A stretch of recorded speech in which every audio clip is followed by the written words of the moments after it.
절체절명의 위기와 체험신학. 19장에서는 아브라함의 간절한 중보의 기도에도 불구하고 소돔과 고모라는 의인 10명이 없어서 멸망합니다. 소돔과 고모라는 겉으로는 너무 풍요롭고 세련되어 보였지만 그 속은 말할 수 없이 타락되어 있었습니다. 그것은 천사가 롯의 집에 들어가자 동리의 사람들이 노소막론하고 그 하나님의 사람들을 내어놓으라는 것에서 알 수 있습니다.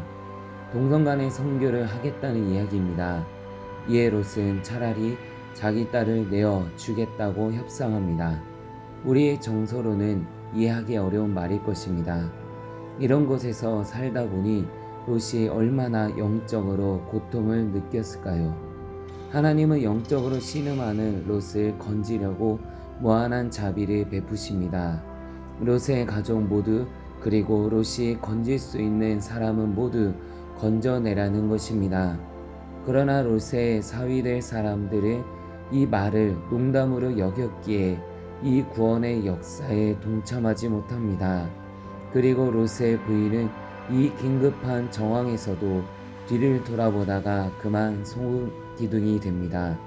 그리고 롯의 두 딸은 더 이상 대를 잇지 못할 것을 생각하여 아버지에게 술을 먹여서 큰 딸은 모압을, 둘째 딸은 암몬을 낳았습니다. 참 안타깝습니다. 아무리 믿음의 사람도 불신의 환경에 들어가면 타락할 수밖에 없다는 것을 보여줍니다.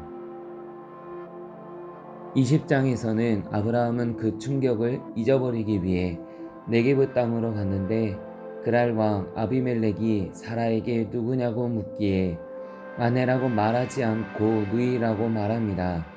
불신앙은 계속 불신앙으로 이어졌고 급기야는 생명의 위험 앞에서 큰 실수를 저지릅니다. 이때 하나님이 개입하십니다. 오히려 아비멜렉을 크게 꾸짖고 고상하게 하셔서 사라를 돌려보냅니다. 역시 우리 하나님은 멋있으신 분이십니다.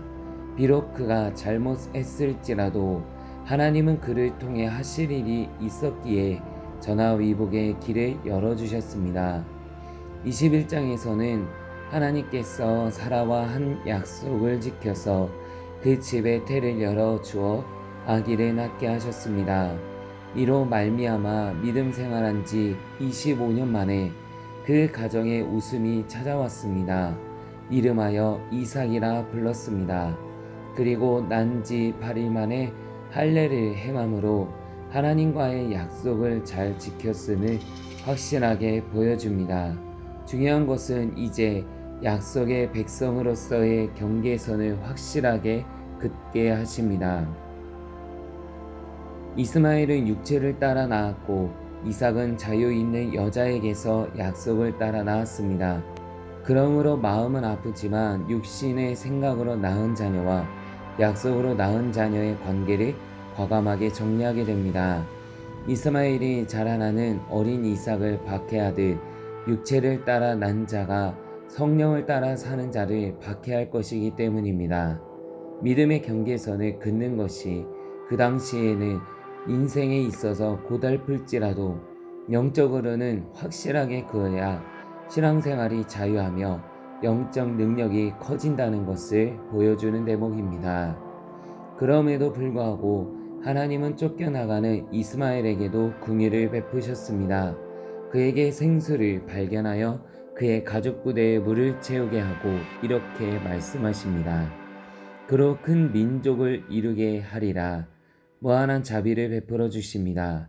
이런 광경을 계속하게 지켜보던 그랄 왕 아비멜렉은 그의 군대 장관 비골을 보내어 아브라함을 만나 내가 무슨 일을 하든지 하나님이 너와 함께 계시도다. 그런즉 우리가 서로 후대하기로 약속하자고 그곳에 나무를 심고 영원하신 하나님의 이름을 부르며 찬양했습니다. 이 모든 것을 보면 하나님은 갈 바를 알지 못하는 우리들을 항상 살피고 보호하십니다. 최고의 시험, 최고의 영적 체험. 22장은 아브라함은 빈번히 그의 실패 속에서도 항상 하나님의 긍휼의 손길을 체험하고 있음을 느낍니다. 그래서 언젠가 자신에게 시험이 오더라도 당당하게 합격하리라는 각오를 하고 있었습니다. 그때 마침 하나님이 그를 시험하셨습니다. 첫 번째 시험이 왔습니다. 사랑하는 아들 내 독자 이삭을 데리고 모리아 산으로 가서 번제로 드려라.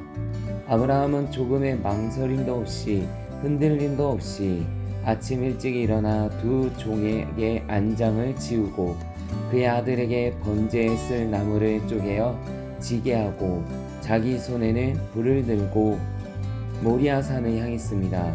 아들이 그에게 불과 나무는 여기 있지만 번제할 어린 양은 어디 있나이까? 라고 묻습니다.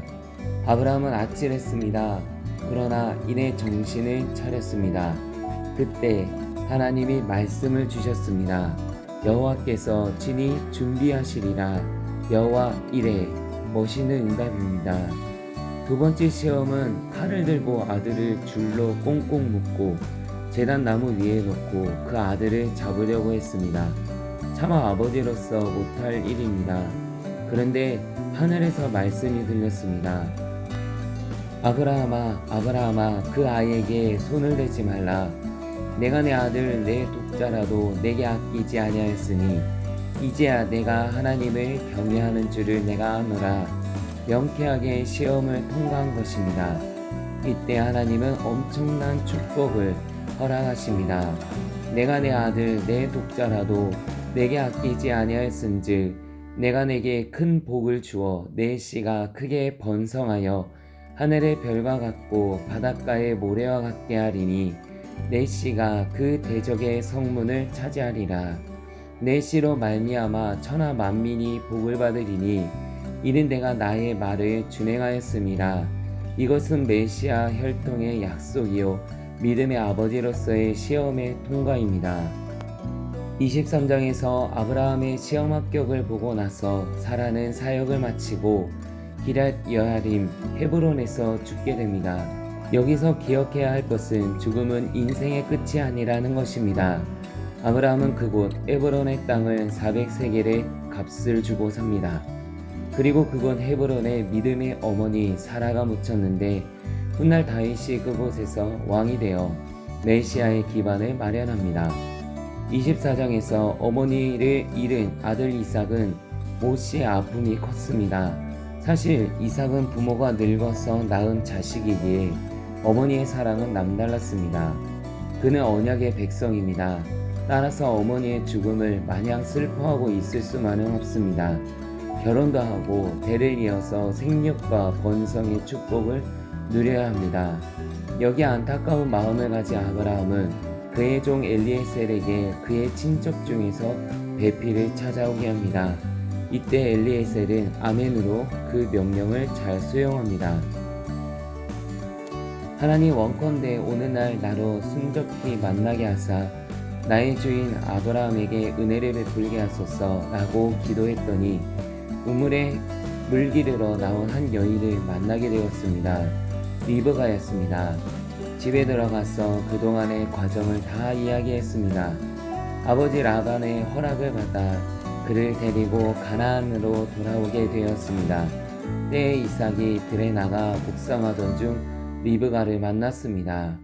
그리고 이삭이 그녀를 그의 장막으로 들여서 그 과정의 이야기를 나누고 아내를 삼아 서로 사랑하게 되었습니다. 이로써 그동안의 어머니를 통한 상심한 마음이 치유되었습니다.